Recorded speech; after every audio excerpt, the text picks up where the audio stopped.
சீரியஸாங்க இந்த 45 to 50 minutes episode 2 common man Bigg Boss இல்லையா, சான்ஸே இல்லை. ரியலி என்டர்டெய்னிங், ஒர்த் வாட்சிங். But it's a different experience. Bigg Boss மாதிரி நீங்கள் யோசிக்கக்கூடாது. இது வந்து ஒரு செலெக்ஷன் கமிட்டி மாதிரி போட்டு எடுத்திருக்காங்க. Really interesting to watch, worth வாட்சிங் அப்படின்றத நான் பார்க்குறேன். இன்னைக்கு இந்த எபிசோட் 2 வந்து பர்டிகுலராக ரொம்ப நல்லா, ரொம்ப இன்ட்ரெஸ்டிங்காக வெரைட்டியாக போச்சு. மெயின்லி பிகாஸ் ஜட்ஜஸாக இருக்கிற ராஜு அண்ட் ஓவியா செம்மையாக கேரி ஃபார்வர்ட் பண்ணாங்க. அது மட்டும் இல்லை, வந்த கண்டஸ்டன்ஸ் எல்லாம் பார்த்தீங்கன்னா சூப்பர். எல்லாமே வந்து வெரைட்டி ஆஃப் கண்டஸ்டன்ஸ். ஓகே, அவங்க கிட்ட கேட்குற கேள்விகளாக இருக்கட்டும், அவங்க கொடுக்குற பதிலாக இருக்கும், எல்லாமே வந்து ஒரு டிஃப்ரெண்ட் எக்ஸ்பீரியன்ஸாக தான் நான் ஃபீல் பண்ணுறேன். இன்னைக்கு எபிசோடில் மெயின் ஹைலைட்டாக நான் பார்க்குற விஷயம் என்னென்னா, இந்த முனியம்மா அப்படின்னு லேடி ஒருத்தங்க வந்தாங்க. I think she completely steel the episode 2 அப்படின்னு தான் சொல்லணும். அவங்க வந்த போர்ஷன் ஒரு 7 நிமிஷம் 8 நிமிஷமே வந்து நிஜமாலுமே சிரிச்சு அதே இடத்துல ஆச்சரியத்தில் சிரிச்சா மாதிரி தான் இருந்தது. எப்படா இவங்க ஊர்லேருந்து வந்திருக்காங்க, ஏதோ ஒரு கமுதின்னு ஒரு பிளேஸ் ராம்நாத் டிஸ்ட்ரிக்ட்ல, அப்புறம் ஏதோ ஒரு கிராமம் பேர் சொன்னாங்க, ஐ டோன்ட் ரிமெம்பர். எப்படி இது அப்படின்ற லெவலுக்கு வந்து ரொம்ப இன்ட்ரெஸ்டிங்காக இருந்தது. ஃபர்ஸ்ட் இதை எக்ஸ்பிளைன் பண்ணோன்னா கோயின்சிடன்ஸாக சொல்கிறேனே. ஃபர்ஸ்ட் ராஜு டைமிங், அந்த காமெடி சென்ஸ் இருக்குல்ல, வெரி மச் அப்ரிஷியேட்டட். சூப்பராக இன்னைக்கு தான் வந்து ஃபர்ஸ்ட் நாள் வந்து அவ்வளோ வந்து அவர் சரியாக பண்ணல, எனக்கு என்னடா அது ராஜு அப்படின்ற மாதிரி இருந்தது. இன்னைக்கு மனுஷன் வேற லெவலில் அடிச்சு நொறுக்குன்னு நொறுக்கிட்டாரு. இன்ட்ரெஸ்டிங்காக இருந்தது. ஒரு பல்பும் வாங்கினாரு. அந்த பல்பு வாங்குற விஷயத்தை வந்து நான் இன்னொரு வீடியோவில் போடுறேன். அது ரொம்ப இன்ட்ரெஸ்டிங்கான இது. அதே நேரத்தில் ஓவியா கிட்ட வந்து பார்த்தீங்கன்னா வெரி ஸ்ட்ராங்காக, ரொம்ப ஹானஸ்டாக, ஸ்ட்ரெயிட் ஃபார்வர்டாக அவங்க ஒருத்தங்களை அசஸ் பண்ணுறதா இருக்கட்டும், அவங்க கொடுக்குற 1 லைனர் 2 லைனர்ஸ் எல்லாமே வந்து வேற லெவல். நாட் ஓன்லி தட், அந்த கம்ஃபர்ட் கொடுக்குறாங்க பாருங்க அவங்க இந்த கண்டஸ்டன்ட்ஸ்க்கு, அது சிம்பிளி சூப்பர்.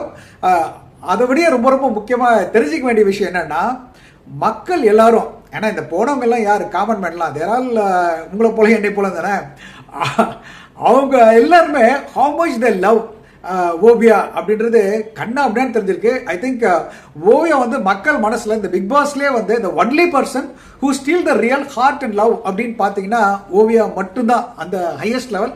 அதுக்கப்புறம்லாம் கம்மியாக தான் இருக்கும்னு நினைக்கிறேன். அதுவும் நல்ல கண் கூட பார்க்குற மாதிரி இருந்தது. சரி, ஓகே, கம்மிங் டு திஸ் முடியுமா, தி வே திங்ஸ் வேர் ஹேண்டில்ட். சீரியஸாக வந்த உடனே அவங்க செம்ம ஸ்பான்டேனியஸ். என்னங்க அவங்க, எனக்கு சீரியஸாக I am not able to explain. நீங்கள் பாருங்கள், பார்த்தீங்கன்னா உங்களுக்கு ரொம்ப பிடிக்கும். அவங்க ரொம்ப ட்ரூத்ஃபுல்லாக இருந்தாங்க. எப்படி ட்ரூத்ஃபுல்னா, வந்த உடனே மாயா வந்து அவங்கள பார்த்த உடனே, அவங்க பர்சனாலிட்டியை பார்த்த உடனே கிண்டல் அடிக்கணுன்ற பேரில் தான் சரிங்க நீங்கள் சிரிச்சா நல்லா இருக்கு சிரிங்க அப்படின்ற மாதிரி சொன்னாங்க. அது it's not in right taste. ஆனால் அவங்க வந்து என்ன பண்ணுறாங்க, நான் சிரிக்கிறது விடுங்க, நல்லா சிரிக்கணும் வச்சுக்கோங்க, ஆனாலும் இங்கே இருக்கவங்கள எங்க இப்படி வெள்ளையாக இருக்கிறீங்க அப்படின்னு அவங்க அந்த ஒரு ஷாக், அந்த ஊர்லேருந்து வந்தவங்க சொல்கிற அந்த ஒரு டைலாக் மாதிரியே இருந்தது. அதுக்கு ராஜு ஸ்பான்டேனியஸாக அடிச்சாரு. ஏங்க எங்களுக்கு ஒன்றும் இல்லைங்க, எங்கள் ரத்தத்தில் வந்து ஏதோ ஒரு கலப்பு நம்ம கலந்துருச்சு, அதனால வெள்ளையாயிட்டோம், அதை பற்றி நீங்கள் எடுத்துக்காதீங்கன்னாங்க. உங்களுக்கு யாரை பிடிக்கணும், எனக்கு ஆக்சுவலாக அப்படின்னாங்க. உடனே நம்ம ஆரி தான், இல்லை என்னை பிடிக்குமா, இல்லை இவங்களை ஓவியோ பிடிக்குமா, இல்லை ராஜுவை பிடிக்குமான்னு, எனக்கு உங்க 2 பேர் தான் தெரியும், அவருக்கு தெரியாது. ஏன் நான் பிக் பாஸ்ல வந்திருக்கேன் ராஜு பருதாமா, உங்களை வந்து நாங்கள் அந்த பிக் பாஸ் நான் பார்க்கவே இல்லைங்க, எனக்கு அவ்வளோ நல்லா இல்லை, அதனால நாங்கள் விட்டுட்டோம். இவங்க 2 பேர் தான் நான் பார்த்தோம், அதுவும் எங்களுக்கு ஓவியா தான் எனக்கு ரொம்ப பிடிக்கும், அதனால ஜூலி மாதிரி அந்த கேரக்டர் இருந்தால் இவ்வளோ நல்லா இருக்குன்னு வேற நினைச்சேன் அப்படின்னு அப்படியே அடிக்கிறாங்க. உங்களுக்கு வந்து இருக்கிறதுலே ரொம்ப மோசமான ஒரு சுச்சுவேஷனை எதை ஃபீல் பண்ணுறீங்கன்னு ஆரி அவர்கள் கேட்டாங்க. அதுக்கு அவங்க சாதாரணமாக சொன்னாங்க, என்னை வந்து பொண்ணு பார்க்க வரும்போது எங்கள் அம்மாவே வந்து நீ ரொம்ப காக்கா மாதிரி இருக்கிற அப்படின்னு சொன்னது வந்து எனக்கு ஹர்ட்ஃபுல்லாக இருந்தது. அப்படி இருந்தாலும் என் ஹஸ்பண்ட் கல்யாணம் பண்ணிக்கிட்டாரு அப்படின்னு சொன்ன விஷயம். அப்புறம் எங்கள் ஹஸ்பண்ட் வந்து சீமானன், எங்கள் பெரிய சீமானுங்கன்னு உடனே அவங்க யாருங்க உங்கள் ஹஸ்பண்ட் பேர் எனக்கு, அவர் தாங்க சீமானுங்க அப்படின்னாங்க. அது ரொம்ப டைம்லி காமெடி சென்ஸா இருந்தது. ஸோ நம்ம ராஜு வந்து அவங்களை ட்விஸ்ட் பண்ற மாதிரி, சரி உங்க ஹஸ்பண்ட் தான் அவ்வளோ நல்லவராக இருக்காரு, எதுக்கு இங்க வந்தீங்க அப்படின்னு கேட்ட உடனே, இது மாதிரி எப்படி ஹஸ்பண்ட் இருக்காங்க, ஒய்ஃப் இருக்காங்க, என்னோட கல்ச்சர் வந்து ஊர் ஃபுல்லாக தெரிஞ்சுக்கணும்ல அப்படின்ற மாதிரி ஒரு ரெஸ்பான்ஸ் கொடுத்தாங்க. சூப்பர். அதுக்கப்புறம் ஆரி வந்து இந்த பிக் பாஸ் வின் பண்ணீங்கன்னா என்ன பண்ணீங்க, அது எதுக்கு அப்படி பணத்துக்குன்னு, அது ரொம்ப கிளீனாக சொல்லிட்டாங்க. இங்க பாருங்க, எல்லாருமே பெரிய சினிமாவில் நடிச்சு அவ்வளோ சம்பளம் வாங்கினாலும் இன்னும் நிறைய சம்பளம் வாங்கணும் தான் நினைப்பாங்க. நான் வந்து ஒரு ஏழைங்க, நானும் வந்து பணம் சம்பாரிச்சா நான் இன்னும் நல்லா இருக்கணும் அப்படின்றதுக்காக தான் சொன்னது. அதுவும் வந்து ஃபேண்டாஸ்டிக் ரெஸ்பான்ஸ். எதுவுமே வந்து அவங்க, சரி நான் சொன்னது வந்து ஒரு 10% தான், அவங்க எல்லாத்துலேயுமே வந்து சூப்பர் ரெஸ்பான்ஸ். ஸோ ராஜு வந்து அது அவங்க இவ்வளோ பேசுறது வந்து பர்சனலாக எடுத்துக்காம அவங்கள செலக்ட் பண்ண அப்படின்னு சொல்றது வந்து அப்படியே முட்டி போட்டு ஒரு லவர் கிட்ட வந்து ஒரு ஃப்ளவர் கொடுக்குற மாதிரி நீங்கள் வந்து குவாலிஃபைட் அப்படின்ற கார்டை வந்து கொடுத்தாரு.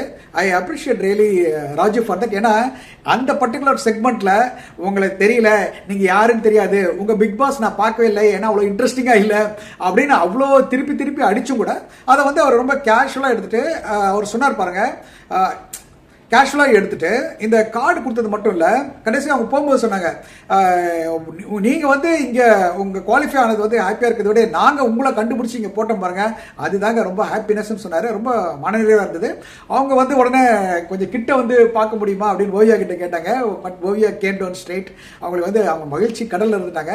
ஐ திங்க் என்ன தெரியுது அப்படின்னா, இந்த இன்டெலிஜென்ஸ், விஸ்டம், ஸ்பான்டேனிட்டி, ப்ராப்பராக ரெஸ்பாண்ட் பண்ணுறது, அறிவுபூர்வமாக பேசுறது அப்படியெல்லாம் வந்து this is nothing to do with லொக்கேஷனை பொறுத்தோ இல்லை வந்து ஏழை பணக்காரன்றது பொறுத்தோ, பிளாக் ஆர் ஒயிட்ன்றது பொறுத்தோ, மதத்தை பொறுத்தோ எதுவுமே கிடையாது. இட்ஸ் ஜஸ்ட் காட் வந்து ஒரு சிலருக்கு கிஃப்ட் பண்ணியிருப்பாருன்னு நினைக்கிறேன். அந்த கிஃப்ட் அவங்க கையில் இருக்கு. வேற லெவலில் பர்ஃபார்ம் பண்ணி குவாலிஃபை போயிருக்காங்க. I think we are really looking forward to see her in the Bigg Boss show. நிச்சயமாக கலக்குவாங்க நான் நம்புகிறேன். ஃபேண்டாஸ்டிக்.